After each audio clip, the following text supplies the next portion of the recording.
Write the percent as a fraction. Remember the word percent means it's per 100. So for this one here, we have 103.8 per 100.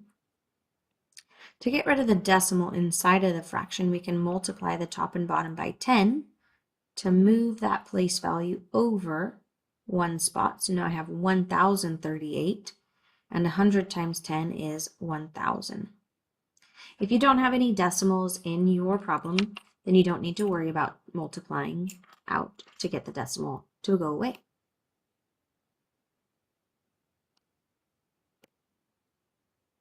This is a digital lesson, so if you have access to the slides, go ahead and log into those on your computer. Otherwise, feel free to follow along in the video. It says triangle A has side lengths that are proportional to the side lengths of triangle B. Complete the table to identify the unit rate that relates the side lengths of triangle B to the side lengths of triangle A. When we're finding a unit rate or a constant of proportionality, we divide the y value by the x value, or we'll phrase it as the new divided by the original. So we're going to divide 1.41 by 5.64.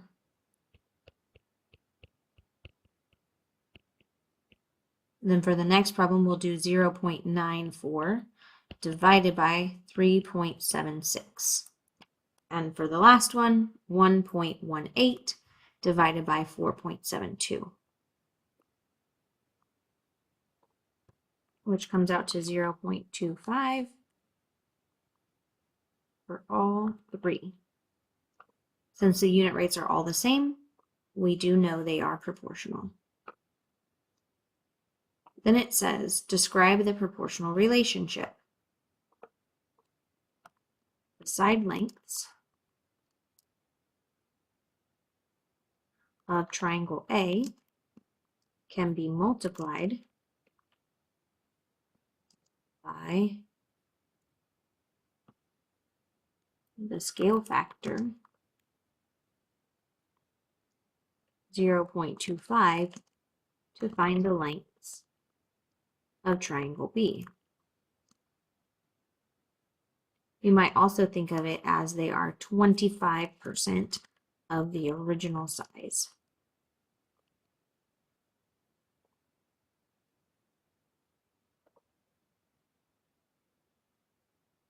If there were a triangle C that had side lengths that were 125% of the side lengths of triangle A, what would you expect those side lengths to be? I would expect them to be longer than the side lengths in the original, because 125% is more than 100%. How could you find those side lengths? I would multiply the side lengths in triangle A by 1.25, because 125% can be rewritten as a decimal of 1.25. So if I multiplied 5.62 by 1.25, that gives me a side length of 7.025 on the bottom. Then 3.76 times 1.25 is 4.7. And 4.72 times 1.25 is the side length of 5.9 for over here on the left side.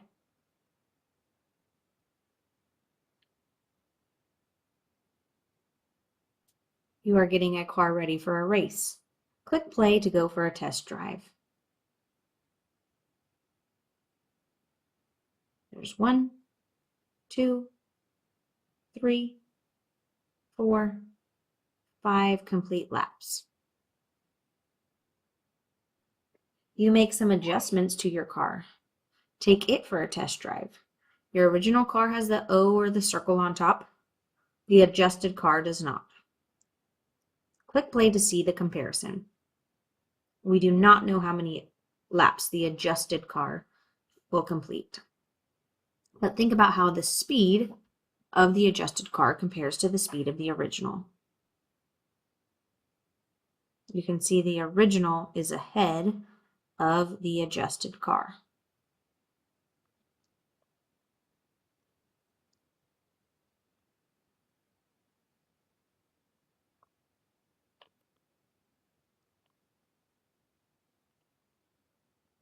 So the speed of the adjusted car is slower than the speed of the original car.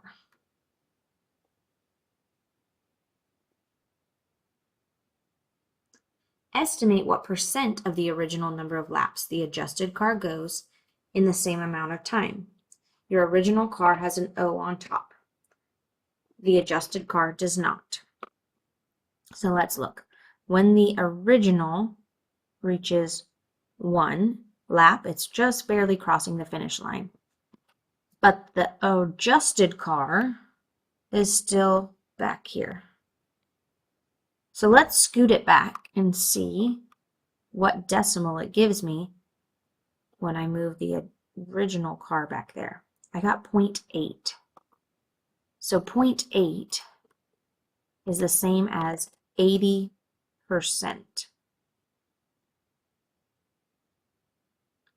So when the original car is just barely crossing the finish line, the adjusted car is at 0.8 laps, which is 80% of the original.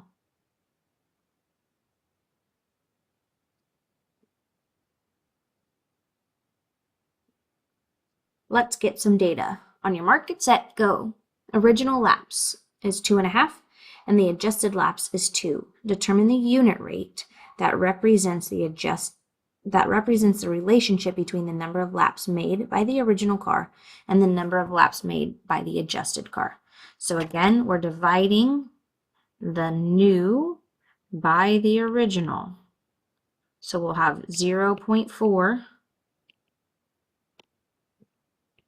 divided by 0.5. We'll have 0.8 divided by 1, 1.6 divided by 2, and 2 divided by 2.5. If you do all these in your calculator, they all came out to 0.8, which also indicates this relationship is proportional because all of the unit rates are the same at every interval of time.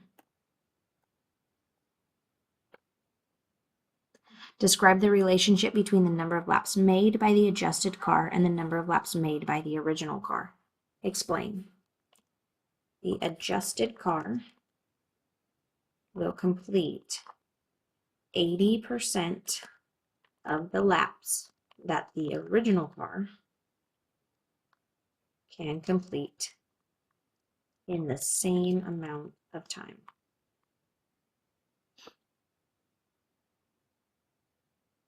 So when the original car has 2.5 laps, that same amount of time, the adjusted car will only complete 2.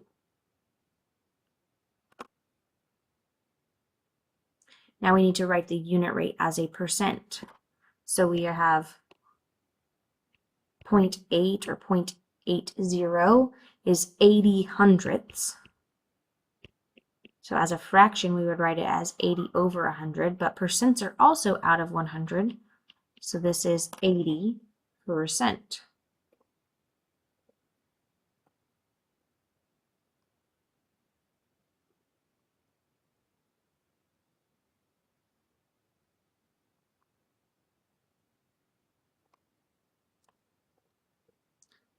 We need to figure out what 80% of 100 laps would be. Well, if it's completing 100 laps, 80 out of 100 laps would be 80 laps, and still 80%.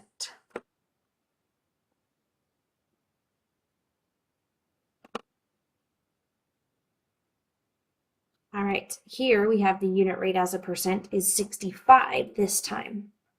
Using what you know about unit rate as a percent, complete the table of a different car after adjustments. So to get from the original to the new version, we're going to multiply by this unit rate. But we're writing it as a decimal.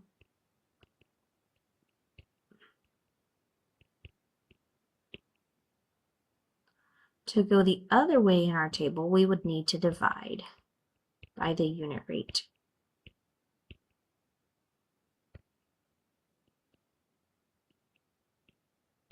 To work backwards.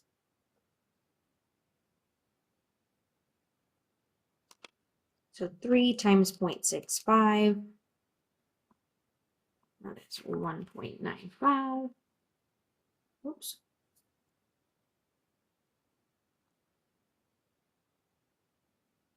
.2 times 0.65 is 2.73. Working backwards, 2.21 divided by 0.65 is 3.4. And 3.12 divided by 0.65 is 4.8.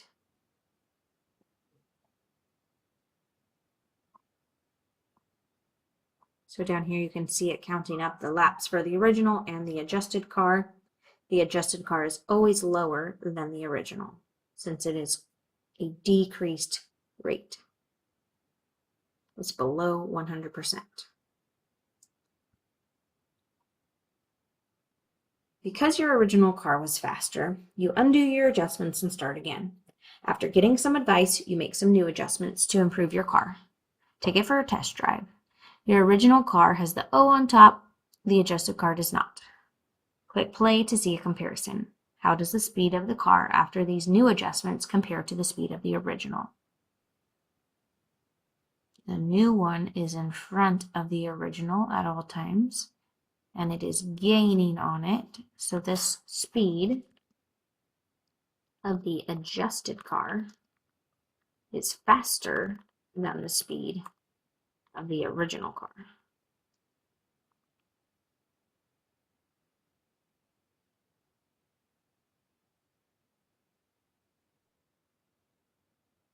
Estimate what percent of the original number of laps the newly adjusted car goes in the same amount of time. Your original car has the O, the adjusted does not. So when the original reaches that finish line, the adjusted car is here. So that would be 1 or 100% of a lap. But then let's scoot that original up. It's between 1.1 and 1.2.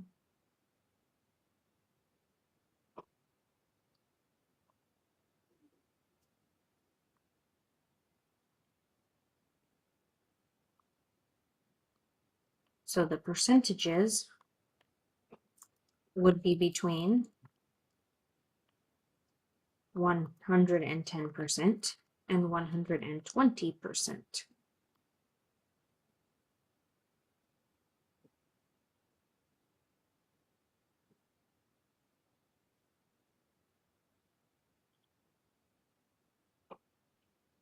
Here it tells us specifically if the original car completed 2.5 laps, the adjusted car completed 2.875 laps.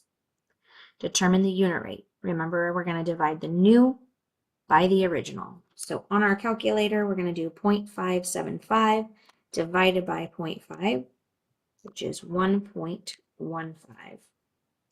Then we need 1.15 divided by 1, which is 1.15.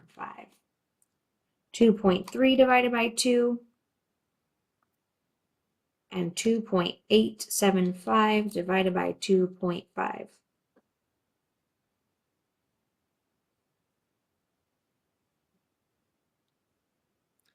Now it says, describe the relationship between the number of laps made by the adjusted car and the number of laps made by the original. The adjusted car can complete 115% of the number of laps the original car completes. in the same amount of time. It goes farther in the same amount of time.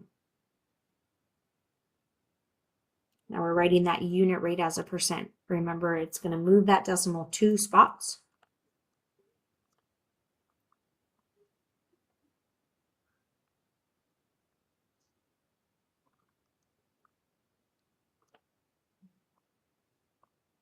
So in the time that the original does 100 laps, the new adjusted car can complete 115 laps.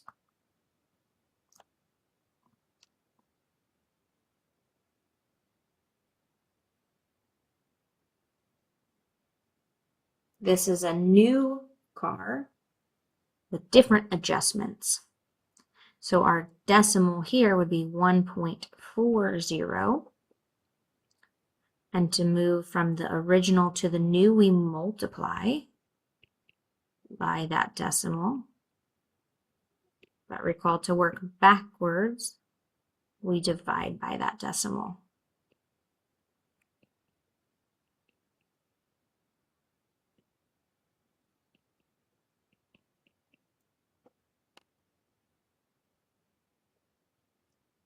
So 3 times 1.40, 4.2 times 1.40, 5.32 divided by 1.4,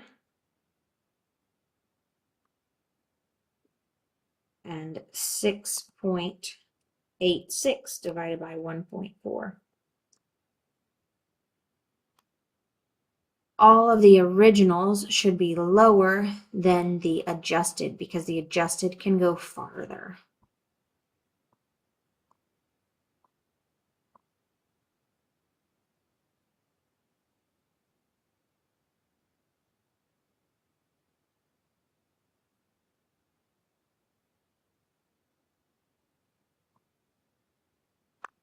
We have been talking about percents in the context of racing. Where else can we use proportional reasoning with percents? We use percents when working with scale factors. You could also use percents when you are changing ingredients in a recipe.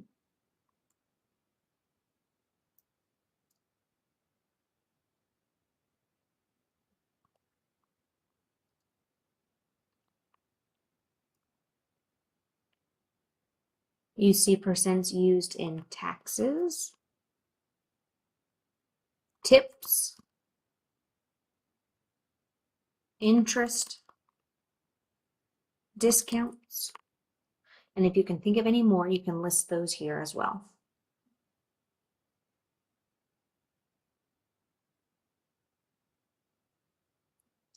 That is the end of lesson 2. Check back for more coming soon.